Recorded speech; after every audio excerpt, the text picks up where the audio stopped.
Bonjour et bienvenue dans une nouvelle vidéo sur la cybersécurité et sur le réseau d'après ce laboratoire-là. Donc aujourd'hui, on va configurer le SSH, donc le Secure Shell, pour communiquer entre les différentes machines sous Linux. Donc on va faire ceci de façon sécurisée. Et en plus, je vais installer l'éditeur Vime à la place de Nano, car j'ai plus l'habitude de l'utiliser et c'est toujours important de savoir utiliser plusieurs éditeurs. La première chose qu'on aura besoin, ça sera bien sûr de démarrer les machines pour avoir une connexion internet. Donc tout ce qui est PF100, le serveur Windows 2022 ainsi que le routeur Linux. Donc il faudra aussi démarrer les différentes machines sous Linux.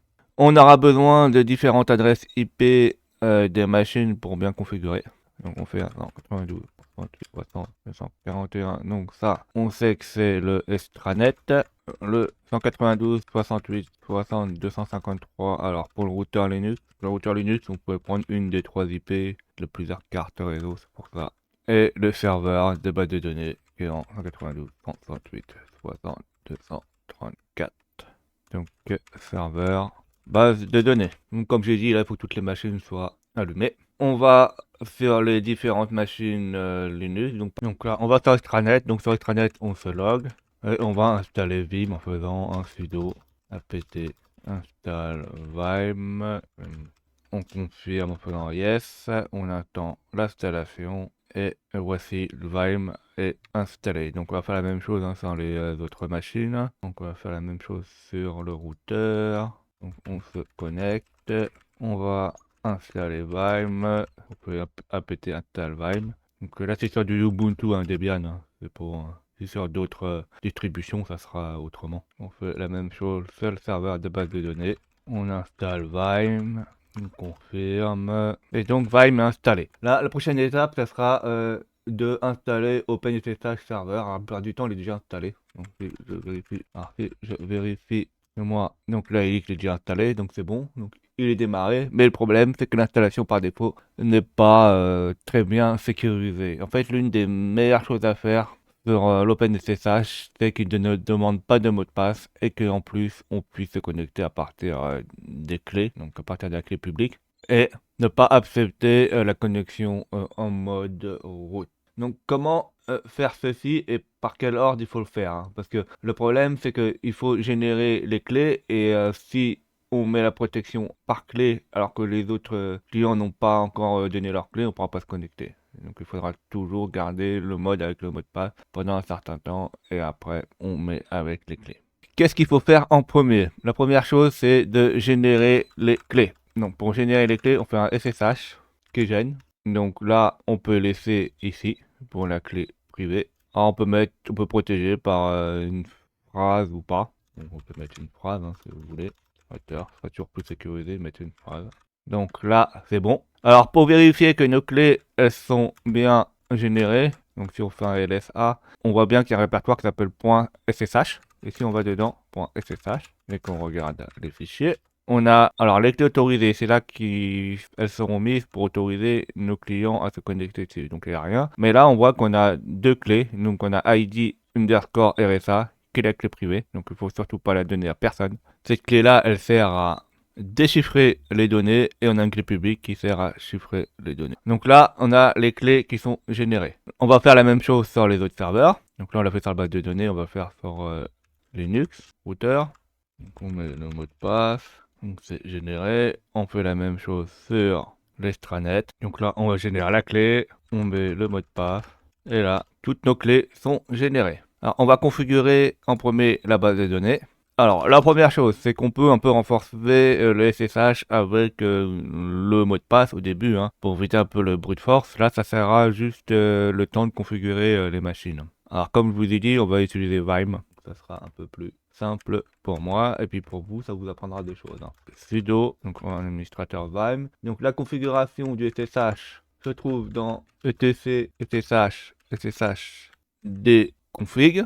on va modifier nos configurations. Donc ici, là, on voit qu'on a plusieurs choses qu'on peut faire. Par exemple, là, on peut dire de changer de port. Donc changer de port, c'est pas vraiment une bonne pratique, hein, surtout les utilisateurs, si on n'est pas en port standard, ils vont pas retrouver le port. Et même en changeant le port, là, ça va pas changer les personnes qui font du brute force ou qui vont voir les vulnérabilités, car en fait, avec un scanner, par exemple, comme Nmap ou autre, il est capable de détecter le service, hein, même sur un autre port, s'il fait un scan exhaustif au niveau des ports. Ce qui peut être intéressant aussi, c'est listen adresse. À la place de dire de écouter toutes les adresses, on peut lui dire d'écouter que certaines adresses du client, certaines adresses IP. Donc ça peut être intéressant. Par contre, la revers de la médaille, c'est que par exemple, si vous avez des clients qui sont nomades, qui auront des adresses IP différentes, ça peut poser problème. Là, on va modifier les authentifications par mot de passe. Donc ça peut être intéressant de le faire maintenant, même si à la fin, on va s'authentifier par les clés. Parce qu'on peut toujours avoir une intrusion ou des problèmes du brute force pendant qu'on fait la configuration du serveur, surtout s'il est exposé depuis Internet. Là, on est en mode normal, donc par exemple, pour effacer un caractère, on fait D comme delete et L comme reserve. Donc D, L, et là, sur variable, on peut supprimer une lettre. On peut remplacer le temps, combien de temps on a pour s'identifier. Par exemple, par défaut, c'est 2 minutes, hein, c'est assez court. On peut remplacer par 10 ou par 5. Par exemple, là, on peut remplacer par 5. Donc, vous faites R comme remplace et vous appuyez sur la touche 5 et ça remplace. Donc là, la même chose, là, on va supprimer la lettre. Donc, permis route login, c'est est-ce que vous autorisez directement à partir du SSH de se loguer en route? Alors ça, c'est une très mauvaise idée. Dans les pratiques de sécurité, chaque administrateur doit avoir son propre nom et par exemple, il faut qu'il ait des commandes qui permettent de faire de l'élévation de privilèges quand on en a besoin. Par exemple, comme sudo ou autre. Donc là, on met no. Strict mode, ça c'est intéressant. Il va voir si les bons droits, les bons modes sont appliqués au niveau de où il se connecte, par exemple, homme et les utilisateurs. Hein. Il faut prévoir des erreurs. Donc ça permet de diminuer ce genre de type de problème. Max Authentry. Donc là, c'est le maximum de authentification autorisée. Donc ça va se bloquer au bout de 6 mauvaises authentifications. Alors là, on peut mettre un peu plus, on peut mettre 10, ça peut être intéressant. Et max sessions en même temps. Donc là, c'est 10 sessions. Donc là, on sait qu'il n'y a pas beaucoup d'administrateurs de monde qui vont connecter dessus, donc on peut diminuer à 5 pour l'instant. Nous, on aura besoin d'une authentification par clé publique. Donc ça, on va l'activer. On fait yes. Il faut lui indiquer où se trouvent les fichiers. Donc nous, il se trouve dans SSH Authorized Key. Ou ça peut être SSH Authorized Key 2.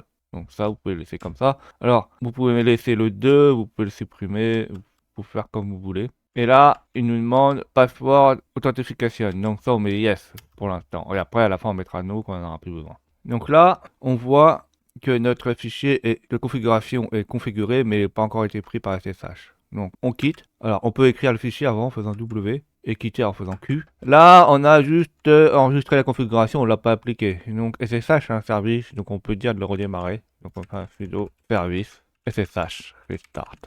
On peut vérifier qu'il fonctionne hein, en faisant un status. Et là on peut configurer les clés, donc donner les clés publiques à la base de données. Donc on va sur le routeur et le serveur extranet. Donc on va commencer par le routeur. Donc là on a configuré la clé, donc on peut lui donner. Donc pour ajouter la clé, il faut faire un SSH, copy, ID. Et là il faut mettre un nom valide qu'on connaît. Donc nous on connaît l'utilisateur administrateur. On connaît son mot de passe, hein, c'est le même que celui qu'on se login. Et il faut accéder à la base de données. Donc à la base de données, on avait dit que l'IP c'était 192.168.60.234. Donc je fais ça, 192.168.60.234. Donc, alors la première fois, là, il nous demande le fingerprint. Donc, il nous demande une empreinte. Parce que si, en cas d'attaque d'homme du milieu, ceci changera. Donc, il nous indiquera qu'il y aura un problème. Bon, on fait yes, c'est la première connexion. Il nous demande le mot de passe. Donc là, c'est le mot de passe qui vous sert à vous loguer. C'est la base de données, hein, quand vous vous loguez en vrai sur la machine. Quand vous vous connectez en vrai sur la machine, plutôt. Et là, on voit qu'il nous dit qu'il y a une clé qui a été attachée. Alors pour vérifier qu'elle a été attachée, alors soit vous désactivez, qu'on le fera tout à l'heure, la connexion par mot de passe et on met directement tout par connexion par clé, soit on regarde en base de données, on va dans SSH, donc là on est bien dans SSH, et si on regarde en SSH, là on a un fichier qui s'appelle Authorized Key, et si on regarde à l'intérieur, on voit que notre clé a été ajouté et on voit bien, on reconnaît bien à la fin là, administrateur routeur Linux, hein, Linux Ubuntu, donc c'est bien la bonne clé. Donc le routeur a été configuré, on va faire la même chose sur l'extranet. Donc on fait pareil, SSH copy ID, on met les mêmes identifiants de configuration, on met la bonne adresse IP 192.168.60.234, on fait yes. Elle nous demande le mot de passe. Et là, elle nous dit qu'une clé a été ajoutée. Donc, c'est parfait. Maintenant, sur la base de données, là, on va retourner sur le fichier de configuration. On va désactiver l'authentification par mot de passe. Donc là, c'est no. Donc, on fait I pour aller en mode insert et on tape no. Et là, il va se connecter qu'avec les clés publiques. On recharge en faisant un service SSH restart. Pour voir s'il y a des erreurs ou pas dans la configuration, en faisant un SSH status, hein, s'il a bien chargé la configuration. Donc là, c'est bon, la configuration a bien été mise. Et là, on retourne par exemple sur la base, sur le routeur. Et là, on va se connecter directement sur la base de données. Donc en faisant administrateur 192.168.234. Et là, il nous demande plus le mot de passe à partir du compte distant. Il nous demande juste le mot de passe pour accéder à notre clé privée. Donc là, on peut plus faire de brute force depuis l'extérieur. Bah, en fait, ça sera plus compliqué de faire du brute force. Et là, on est connecté. Donc si on a ça là, on tape phrase for key et qu'après il se connecte dessus et qu'il ne nous redemande pas une deuxième fois le mot de passe, là c'est bon. Ça veut dire que notre connexion est sécurisée, elle fonctionne bien. Et donc là, on voit bien qu'on est sur le serveur de base de données. Le hostname, il est bien bon. On peut faire la même chose sur l'extranet, hein. Ça va faire exactement la même chose. Donc ça fonctionne. Maintenant, le problème, c'est que là, on a bien configuré notre base de données. Donc, il ne reste plus qu'à faire la même chose pour notre extranet et notre routeur. Donc là, je suis sur l'extranet, donc on va faire sur l'extranet. Donc on va, pareil, on va modifier notre VM. Alors, etc, SSH. Donc là, on modifie notre fichier de configuration. On met login grass time 5 minutes, permis de login no, strict mode yes, max autorisation 10 fois, max session. On met les clés de configuration où se trouvent là les clés publiques et password d'authentification, on met yes pour l'instant. On sauvegarde tout en faisant Y et on quitte en faisant K. On restart le SSH. Donc là, ça a bien été bon. On va sur le routeur Linux et base de données pour lui filer la clé. Donc on avait dit routeur. Donc là c'est pour le extranet. Donc on change d'adresse IP, on met 60.241. Yes. On met le mot de passe. Donc une clé a été ajoutée, c'est parfait. On fait la même chose sur la base de données. Ah oui, on devait pas mis. Alors extranet 192.128.60.241. Donc normalement on fait yes. On met le bon mot de passe. Et la clé a été rajoutée. Donc là c'est nickel. On va remodifier le fichier de configuration. On va voir si ça fonctionne bien à partir de l'extranet. Donc extranet. On remodifie le fichier de configuration. Et dans password d'authentification, on le désactive. Donc on met un no. Pas de mot de passe. Hein. Ça évite le brute force. Donc là, à partir du routeur, on va faire une connexion sur le 192.168.62.141. Alors, normalement, on nous demande le mot de passe pour déchiffrer la clé privée. Donc là, ça fonctionne. Et on va faire la même chose à partir de la base de données. Donc SSH, donc le bon utilisateur, la bonne adresse IP. La première fois qu'il se connecte, c'est normal. Là, il va nous demander le mot de passe. Et donc là, ça se connecte. Donc là, la configuration sur extranet, elle marche. Maintenant, on va configurer le routeur. Alors, le routeur, on va configurer le SSH. Donc là, hop, on est dedans. Donc on fait comme d'habitude. On met login, on met 5 minutes. Là, on met bien un no. Trick mode, on met yes. Max authentification, on met 10. Et session 5. Public clé, yes. Et pareil là, pour où se trouvent les clés, il faut activer. Et password authentification, on laisse à yes pour l'instant. Donc on sauvegarde en faisant .w ou .q. On recharge les paramètres en Donc on redémarre le service SSH. Donc là, il est redémarré. Et maintenant, on va fournir les clés publiques. Donc il n'a pas l'extranet. Donc on va faire extranet. On fait un SSH copy ID administrateur. Alors, l'adresse IP du routeur c'est 192.168.60.253. Donc là, on lui a mis la bonne adresse IP. Donc comme c'est la première fois, on fait yes. On a le mot de passe pour se connecter. Et là, il y a une clé bien été ajoutée. Et donc là, c'est l'extranet et il nous reste toute la base de données. Donc on va faire la même chose pour la base de données. Donc on va sur la base de données. On fait un SSH copy ID administrateur. Donc on va se connecter sur la machine où on va lui fournir la clé publique. Donc c'est 192.168.60.253. Yes, c'est la première fois qu'on se connecte dessus. Et on fait administrateur. On met le mot de passe. Et là, la clé a été rajoutée. Donc là, ça devrait être bon. Donc on retourne sur le routeur. On va modifier le fichier de configuration. On va désactiver la connexion par mot de passe. Donc password authentification là. On va mettre no. Quitte. On redémarre le service SSH. Donc sudo service SSH restart. On peut regarder le statut, ça c'est bien été rechargé, il n'y a pas de problème. Et là, il faut vérifier que les connexions extranet et base de données fonctionnent. Donc on va faire ça. Donc là, on va sur extranet. On fait un SSH. On fait donc l'utilisateur administrateur. On met la bonne adresse IP, donc là c'est 192.168.60.253 par exemple. Donc là on va demander le mot de passe pour la clé privée.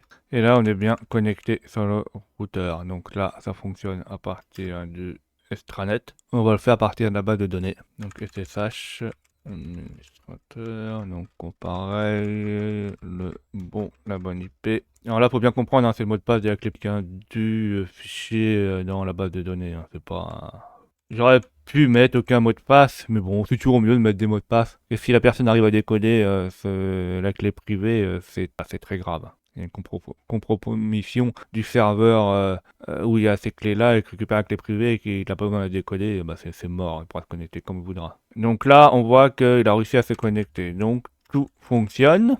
Donc là, on a appris à comment utiliser un peu Vime, à l'installer et à comment bien configurer le serveur SSH qui nous permet de se connecter que avec des clés public, privé et surtout pas se connecter en mode route dessus. Et donc là c'est une bonne pratique à faire sur les serveurs pour éviter le brute source et surtout aussi à mettre un mot de passe sur la clé privée hein, pour pas avoir de compromission et ne pas pouvoir déchiffrer ces clés-là. J'espère que vous avez appris beaucoup de choses. N'hésitez pas à mettre des commentaires pour que j'ai des retours, à mettre des pouces bleus, à vous abonner et surtout à cliquer sur la cloche de notification pour être au courant des dernières vidéos qui sortent.